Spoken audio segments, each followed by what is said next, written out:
Halo teman-teman, selamat datang di Web Developer Cafe. Di sini kita bakal ngobrol dan juga ngebahas topik-topik seputar web development. Dari teknologi yang dipakai, trik-triknya, dan hal-hal lainnya yang tentunya masih berkaitan. Intinya kita bakal belajar bareng lah segala hal yang berkaitan dengan web development. Di sini saya juga masih belajar, jadi kalau ada masukan, saran, atau pertanyaan, silakan kirim ke kontak yang ada di deskripsi atau komen aja di bawah. Barangkali ada yang saya nggak tahu tapi teman-teman tahu gitu, biar kita bisa saling sharing ilmu dan sama-sama berkembang. Buat hari ini, kita bakal ngobrolin hal-hal dasar yang semua web developer harus tahu, yaitu istilah-istilah, struktur, dan cara kerja dari sebuah website. Dan terakhir, bagaimana cara membuat website itu sendiri. Oke? Sekarang kita akan mulai dari yang paling sederhana, istilah-istilah yang ada di website.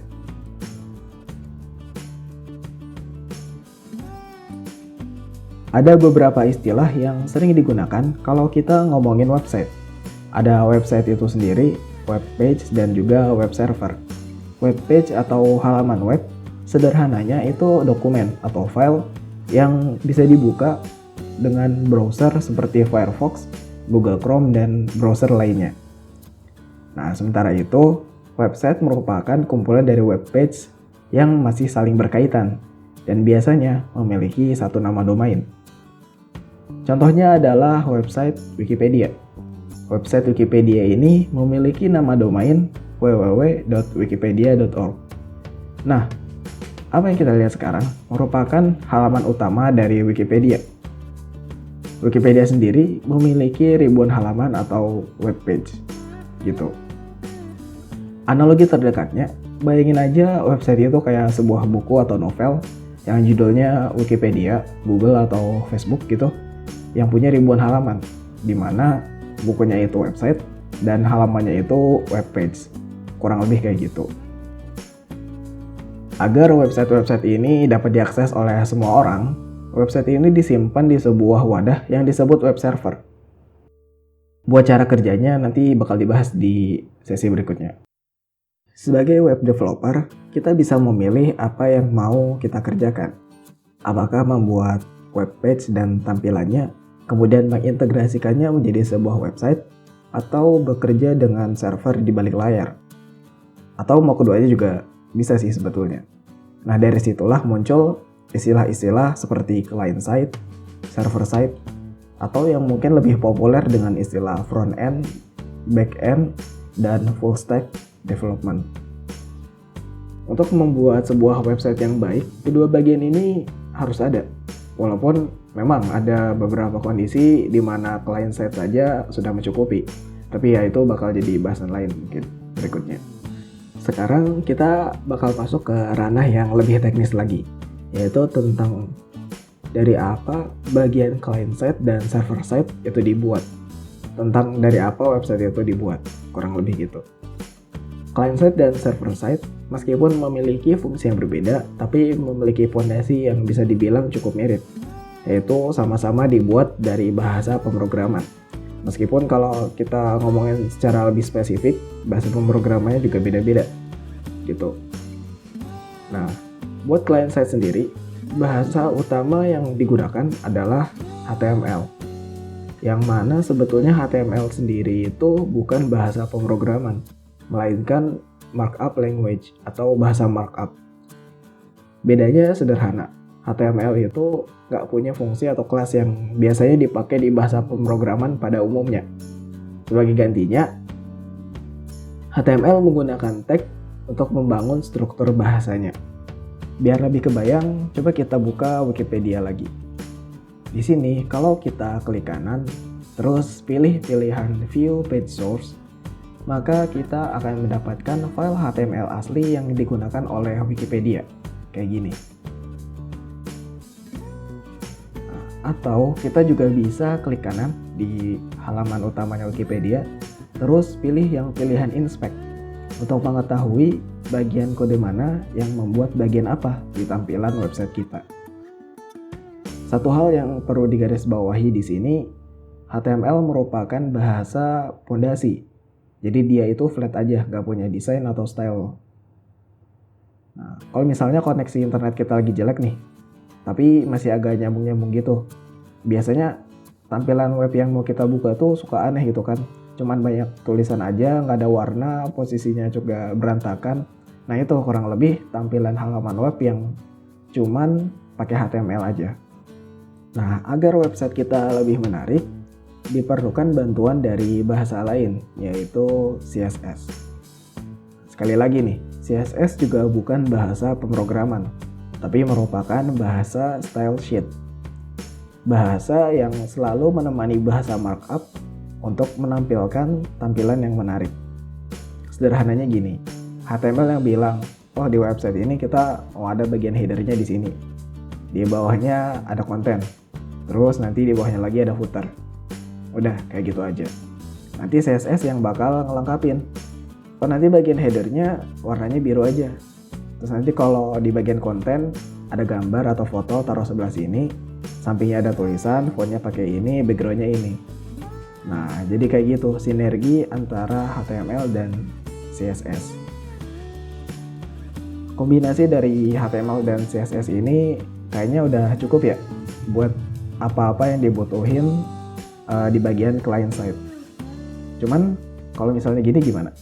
Kita mau searching sesuatu nih di sini di Wikipedia sini, gitu kan? Dan kita mau ada fitur autocomplete-nya kayak gini. HTML dan CSS nggak akan bisa menghandle fitur tersebut karena fitur tersebut akan dihandle oleh bahasa ketiga, yaitu JavaScript. Berbeda dari dua bahasa sebelumnya, JavaScript adalah bahasa pemrograman yang memiliki sintaks dan algoritmanya sendiri.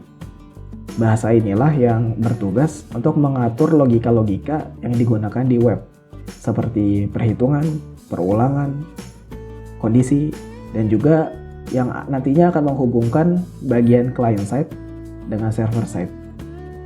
Dan itulah teman-teman ketiga bahasa utama yang sering digunakan pada bagian client side dari sebuah website. Untuk bagian server side, mungkin detailnya bakal dibahas di video lainnya. Tapi untuk bahasa-bahasa pemrograman yang biasa digunakan, biasanya itu ada PHP, Python, dan juga ada Node.js, kayak gitu. Setelah kita tahu istilah-istilah, bagian-bagian, dan bahasa pemrograman yang digunakan oleh website, kita juga harus tahu gimana cara kerja website itu sendiri.